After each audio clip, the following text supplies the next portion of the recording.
Welcome to Boring Classic Literature. All of the short stories and poems read on this channel are read by me, a real person. Today I'm reading The Third String by W. W. Jacobs. "Love," said the night watchman as he watched in an abstracted fashion the efforts of a skipper to reach a brother skipper on a passing barge with a boat hook. "Don't talk to me about love, because I've suffered enough through it. There ought to be teetotalers for love, the same as what there is for drink, and they ought to wear a piece of ribbon to show it, the same as the teetotalers do, but not an attractive piece of ribbon, mind you. I've seen as much mischief caused by love as by drink, and the funny thing is, one often leads to the other. Love, arter it is over, often leads to drink, and drink often leads to love, and to a man committing himself for life before it is over. Sailormen give way to it most. They see so little of women that they naturally have a high opinion of them. Wait till they become night watchmen and, having to be at home all day, see the other side of them. If people only started life as night watchmen, there wouldn't be one or the falling in love that there is now. I remember one chap, as nice a fellow as you could wish to meet, too. He always carried his sweetheart's photograph about with him, and it was the only thing that cheered him up during the 14 years he was cast away on a deserted island. He was picked up at last and taken home, and there she was, still single and waiting for him. And after spending 14 years on a deserted island, he got another 10 in quad for shooting her because she had altered so much in her looks. Then there was Ginger Dick, a red-haired man I've spoken about before. He went and fell in love one time when he was lodging in Wappingere with old Sam Small and Peter Russet, and a nice mess he made of it. They was just back from a voyage, and they hadn't been ashore a week before both of them noticed a change for the worse in Ginger. He turned quiet and peaceful and lost his taste for beer. He used to play with his food instead of eating it, and in place of going out an evening with Sam and Peter, took to going off by himself. "It's love," says Peter Russet, shaking his head, "and he'll be worse afore he's better." "Who's the gal?" says old Sam. Peter didn't know, but when they came home that night, he asked. Ginger, who was sitting up in bed with a far-off look in his eyes, cuddling his knees, went on staring but didn't answer. "Who is making a fool of you this time, Ginger?" says old Sam. "You mind your business and I'll mind mine," says Ginger, suddenly waking up and looking very fierce. "No offense, mate," says Sam, winking at Peter. "I only asked in case I might be able to do you a good turn." "Well, you can do that by not letting her know you're a pal of mine," says Ginger, very nasty. Old Sam didn't understand at first, and when Peter explained to him, he wanted to hit him for trying to twist Ginger's words about. "She don't like fat old men," says Ginger. "Ho," says old Sam, who couldn't think of anything else to say. "Ho, don't she? Ho, ho, indeed." He undressed himself and got into the bed he shared with Peter and kept him awake for hours by telling him in a loud voice about all the gals he'd made love to in his life, and particular about one gal that always fainted dead away whenever she saw either a red-haired man or a monkey. Peter Russet found out about it next day and told Sam that it was a barmaid with black hair and eyes at the Jolly Pilots, and that she wouldn't have anything to say to Ginger. He spoke to Ginger about it again when they were going to bed that night, and to his surprise found that he was quite civil. When he said that he could do anything he could for him, Ginger was quite affected. "I can't eat or drink," he says in a miserable voice. "I lay awake all night thinking of her. She's so different to other gals. She's got... If I start on you, Sam Small, you'll know it. You go and make that choking noise to them as likes it. It's a bit of eggshell I got in my throat at breakfast this morning, Ginger," says Sam. "I wonder whether she lays awake all night thinking of you." "I dare say she does," says Peter Russet, giving him a little push. "Keep your art up, Ginger," says Sam. "I've known gals to have the most extraordinary likings afore now." "Don't take no notice of him," says Peter, holding Ginger back. "How are you getting on with her?" Ginger groaned and sat down on his bed and looked at the floor, and Sam went and sat on his till it shook so that Ginger offered to step over and break his neck for him. "I can't help the bed shaking," says Sam. "It ain't my fault. I didn't make it. If being in love is going to make you so disagreeable to your best friends, Ginger, you'd better go and live by yourself." "I heard something about her today, Ginger," says Peter Russet. "I met a chap I used to know at Bull's Wharf, and he told me that she used to keep company with a chap named Bill Lum, a bit of a prize fighter, and since she gave him up, she won't look at anybody else." "Was she very fond of him, then?" asks Ginger. "I don't know," says Peter, "but this chap told me that she won't walk out with anybody again unless it's another prize fighter. Her pride won't let her, I suppose." "Well, that's all right, Ginger," says Sam. "All you've got to do is go and be a prize fighter." "If I have any more of your nonsense," says Ginger, starting up. "That's right," says Sam. "Jump down anybody's throat when they're trying to do you a kindness. That's you all over, Ginger, that is. What's to prevent you telling her that you're a prize fighter from Australia or somewhere? She won't know no better." He got up off the bed and put his hands up as Ginger walked across the room to him, but Ginger only wanted to shake hands, and after he had done that, he patted him on the back and smiled at him. I'll try it," he says. "I'd tell any lies for her sake, and you don't know what love is, Sam."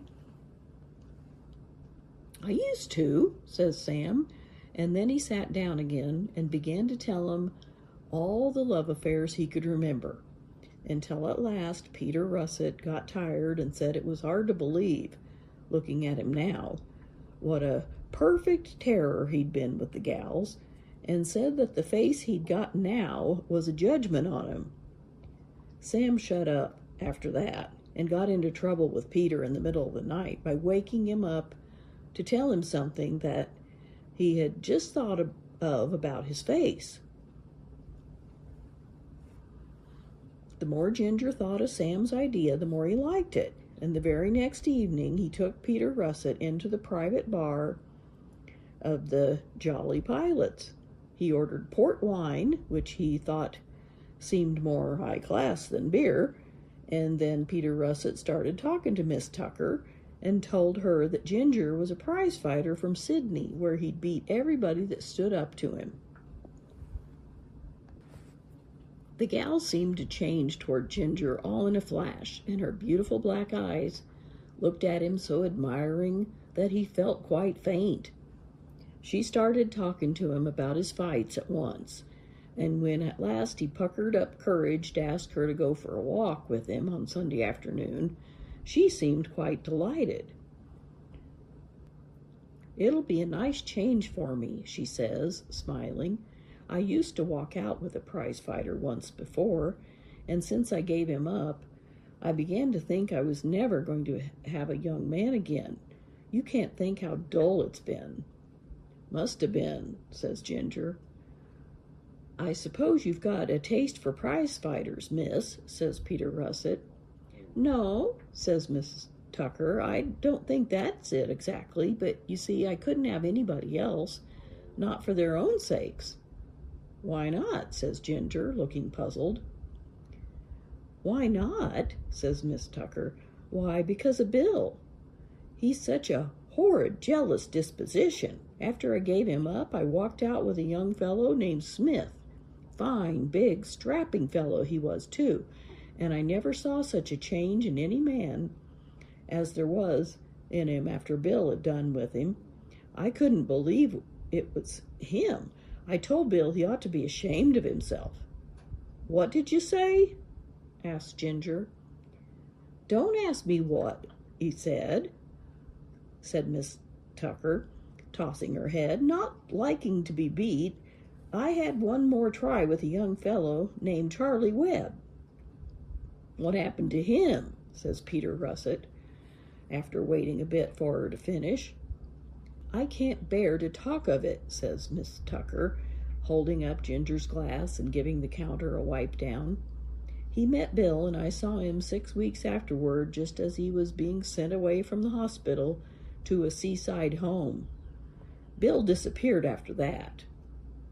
Has he gone far away? Says Ginger, trying to speak in a way.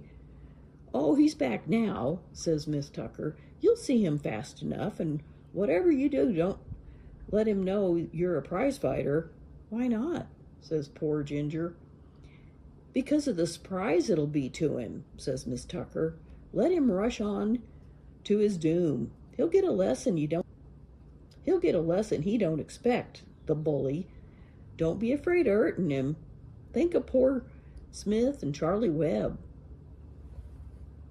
I am thinking of him, says Ginger, slow-like. Is Bill very quick with his hands? Rather, says Miss Tucker. But of course he ain't up to your mark. He's only known in these parts.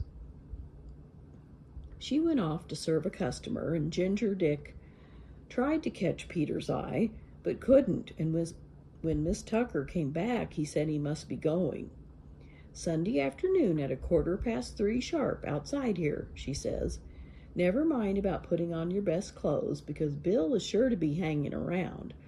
I'll take care of that. She reached over the bar and shook hands with him, and Ginger felt a thrill go up his arm, which lasted him all the way home. He didn't know whether to turn up on Sunday or not, and if it hadn't been for Sam and Peter Russet, he'd had most likely stayed at home. Not that he was a coward, being always ready for a scrap and, generally speaking, doing well at it, but he made a few inquiries about Bill Lum, and he saw that he had about as much chance with him as a kitten would have had with a bulldog. Sam and Peter was delighted, and they talked about it as if they was a pantomime, and old Sam said that when he was a young man, he'd had fought 6 Bill Lums before he'd had given up a gal. He brushed Ginger's clothes for him with his own hands on Sunday afternoon, and when Ginger started, him and Peter followed some distance behind to see fair play. The only person outside the Jolly Pilots when Ginger got there was a man, a strong-built chap with a thick neck, very large hands, and nose which had seen its best days some time before. He looked hard at Ginger as he came up, and then stuck his hands in his trouser pockets and spat on the pavement. Ginger walked a little way past and then back again, and just as he was thinking that he might venture to go off, as Miss Tucker hadn't come, the door opened, and out she came. I couldn't find my hat pins, she says, taking Ginger's arm and smiling up into his face. Before Ginger could say anything, the man he'd noticed took his hands out of his pockets and stepped up to him. Let go of that young lady's arm, he says. Shan't, says Ginger, holding it so tight that Miss Tucker nearly screamed. Let go of her arm and put your hands up, says the chap again. Not here, says Ginger, who had laid awake the night before thinking what to do if he met Bill Lum. If you wish to have a spar with me, my lad, you must have it where we can't be interrupted. When I start on a man, I like to make a good job of it.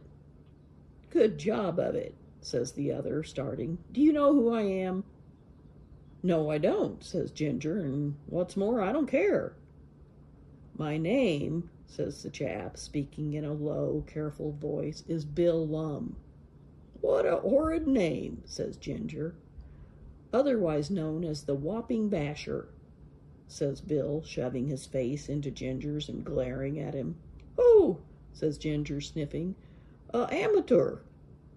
Amateur, says Bill, shouting. That's what we should call you over in Australia, says Jim. My name is Dick Duster, likewise known as the Sydney Puncher. I've killed 3 men in the ring and have never had a defeat. Well, put 'em up, says Bill, doubling his fists and shaping at him. Not in the street, I tell you, says Ginger, still clinging tight to Miss Tucker's arm. I was fined £5 the other day for punching a man in the street, and the magistrate said it would be hard labor for me next time. You find a nice quiet spot for some afternoon, and I'll knock your head off with pleasure. I'd sooner have it knocked off now, says Bill. I don't like waiting for things. Thursday afternoon, says Ginger, very firm. There's 1 or 2 gentlemen want to see a bit of my work before backing me, and we can combine business with pleasure. He walked off with Miss Tucker, leaving Bill Lum standing on the pavement, scratching his head and staring after him as though he didn't quite know what to make of it. Bill stood there for pretty near 5 minutes, and then after asking Sam and Peter, who had been standing by listening, whether they wanted anything for themselves, walked off to ask his pals what they knew about the Sydney Puncher. Ginger Dick was so quiet and satisfied about the fight that old Sam and Peter couldn't make him out at all. He wouldn't even practice punching at a bolster that Peter rigged up for him. And when he got a message from Bill Lum naming a quiet place on the Lee Marshes, he agreed to it as comfortable as possible. Well, I must say, Ginger, that I like your pluck, says Peter Russet. I always have said that for Ginger. He's got pluck, says Sam. Ginger coughed and tried to smile at him in a superior sort of way. I thought you'd got more sense, he says at last. You don't think I'm going, do you? What? Says old Sam in a shocked voice. You're never going to back out of it, Ginger, says Peter. I am, says Ginger. If you think I'm going to be smashed up by a prize fighter just to show my pluck, you're mistook. You must go, Ginger, says old Sam, very severe. It's too late to back out of it now. Think of the gal. Think of her feelings. For the sake of your good name, says Peter. I should never speak to you again, Ginger, says old Sam, pursing his lips. Nor me neither, says Peter Russet. To think of our Ginger being called a coward, says old Sam with a shudder, and before a gal, too. The loveliest gal in Wapping, says Peter. Look here, says Ginger. You can shut up, both of you. I'm not going, and that's the long and short of it. I don't mind any ordinary man, but I draw the line at prize fighters. Old Sam sat down on the edge of his bed and looked the picture of despair. You must go, Ginger, he says, for my sake. Your sake, says Ginger, staring. I've got money on it, says Sam. So's Peter. If you don't turn up, all bets be off. Good job for you, too, says Ginger. If I did turn up, you'd lose it, to a dead certainty. Old Sam coughed and looked at Peter, and Peter coughed and looked at Sam. "You don't understand, Ginger," said Sam in a soft voice. "It ain't often a chap gets the chance of making a bit of money these hard times. "So we put all our money on Bill Lum," says Peter. "It's the safest and easiest way of making money I ever heard of. You see, we know you're not a prize fighter, and the others don't." Poor Ginger looked at him, and then he called him all the names he could lay his tongue to. But with the idea of the money they was going to make, they didn't mind a bit. They let him have his say, and that night they brought home 2 other sailormen who'd had bet agin Ginger to share the room. And though they'd bet agin him, they was so fond of him that it was evident that they wasn't going to leave him till the fight was over. Ginger gave up then, and at 12 o'clock next day they started off to find the place. Mr. Webson, the landlord of the Jolly Pilots, a short, fat man of 50, what had spoken to Ginger once or twice, went with him, and all the way to the station he kept saying what a jolly spot it was for that sort of thing. Perfectly private, nice soft green grass to be knocked down on, and larks up in the air singing away as if they'd never leave off. They took the train to Homerton, and being a slack time of day, the porters was surprised to see what a lot of people was traveling by it. So was Ginger. There was the landlords of half the public houses in Wapping, and all smoking big cigars. 2 dock policemen in plain clothes who had got the afternoon off, one with a raging toothache and the other with a baby who wasn't expected to last the day out. They was as full of fun as kittens, and the landlord of the Jolly Pilots pointed out to Ginger what responsible human beings policemen was at heart. Besides them, there was a lot of old sailormen, even skippers and mates, nearly all of them smoking big cigars too, and looking at Ginger out of the corner of one eye and at the Wapping Basher out of the corner of the other. "Hit hard and hit straight," says the landlord to Ginger in a low voice as they got out of the train and walked up the road. "How are you feeling?"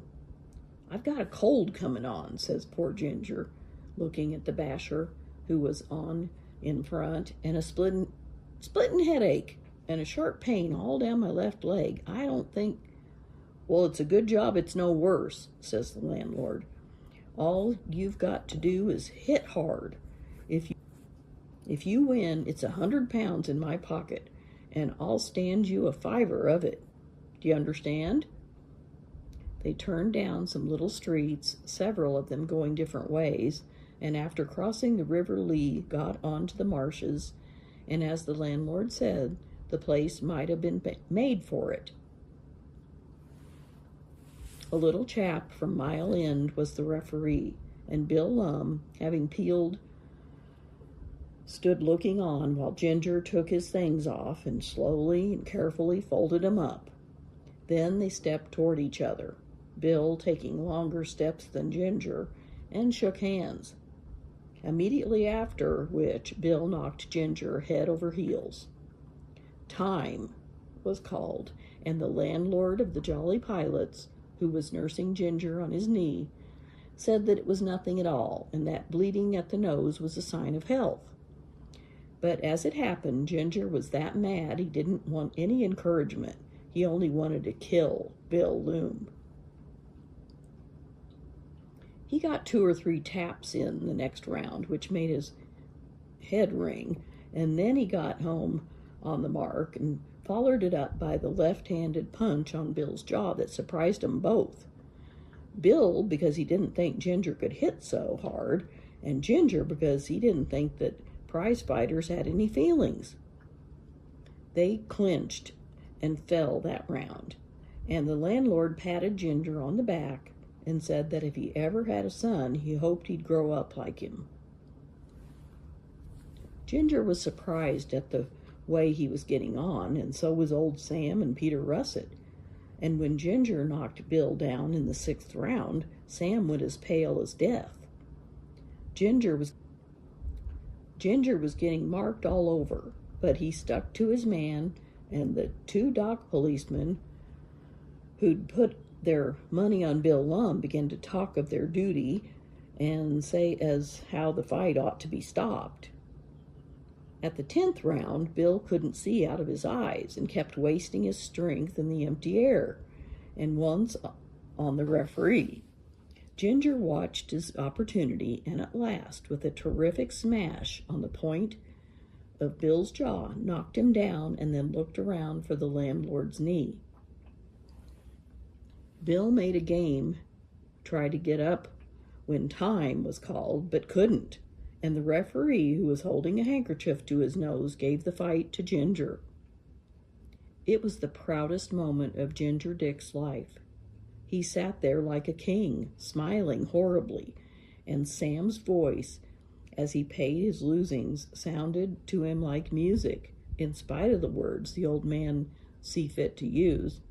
It was so hard to get Peter Russet's money that it almost looked as though there was going to be another prize fight, but he paid up at last and went off, after first telling Ginger part of what he thought of him. There was a lot of quarreling, but the bets was all settled at last, and the landlord of the Jolly Pilots, who was in high feather with the money he'd won, gave Ginger the £5 he'd promised and took him home in a cab. "You done well, my lad," he says. "No, don't smile. It looks as though your head's coming off." "I hope you'll tell Miss Tucker how I fought," says Ginger. "I will, my lad," says the landlord, "but you better not see her for some time, for both your sakes." "I was thinking of having a day or 2 in bed," says Ginger. "Best thing you can do," says the landlord, "and mind, don't you ever fight Bill Lum again. Keep out of his way." "Why, I beat him once, and I can beat him again," says Ginger, offended. "Beat him?" says the landlord. He took his cigar out of his mouth as though he was going to speak, and then put it back again and looked out of the window. "Yes, beat him," says Ginger. "You was there and saw it." "He lost the fight a purpose," says the landlord, whispering. "Miss Tucker found out that you wasn't a prize fighter, leastways. I did for her, and she told Bill that if he loved her so much that he'd have his sinful pride took down by letting you beat him, she'd think different of him. Why, he could have settled you in a minute if he'd liked. He was only playing with you." Ginger stared at him as if he couldn't believe his eyes. "Playing?" he says, feeling his face very gently with the tips of his fingers. "Yes," says the landlord, "and if he ever hits you again, you'll know I'm speaking the truth."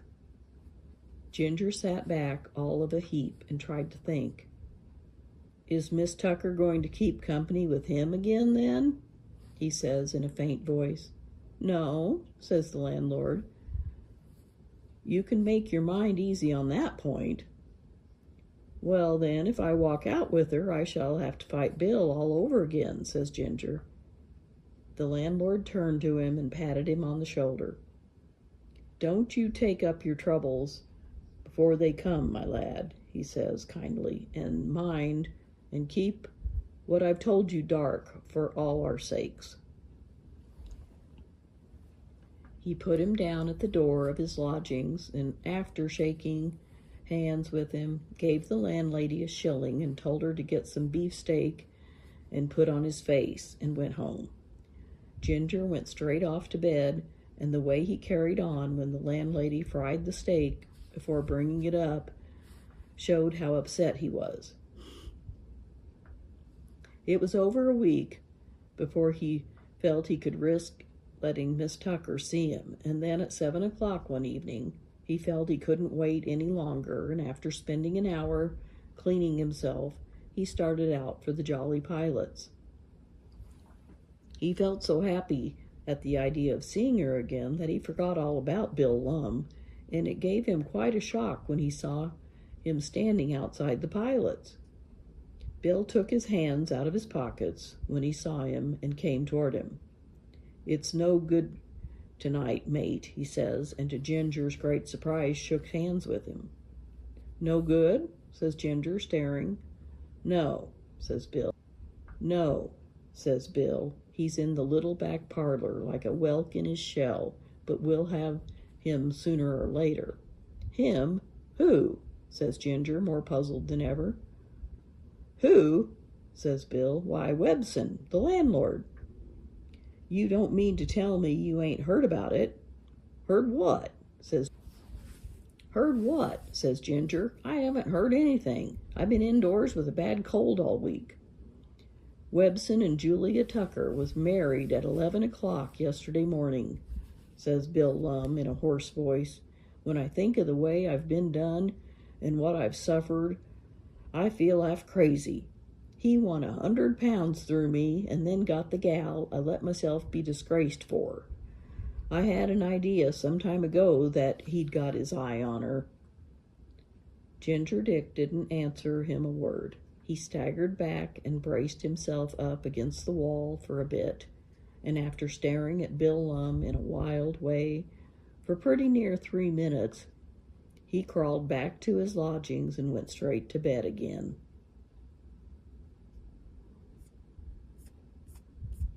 Thank you for listening to The Third String by W.W. Jacobs. If you enjoyed this recording, please like the video and consider subscribing to the channel to hear more content like this.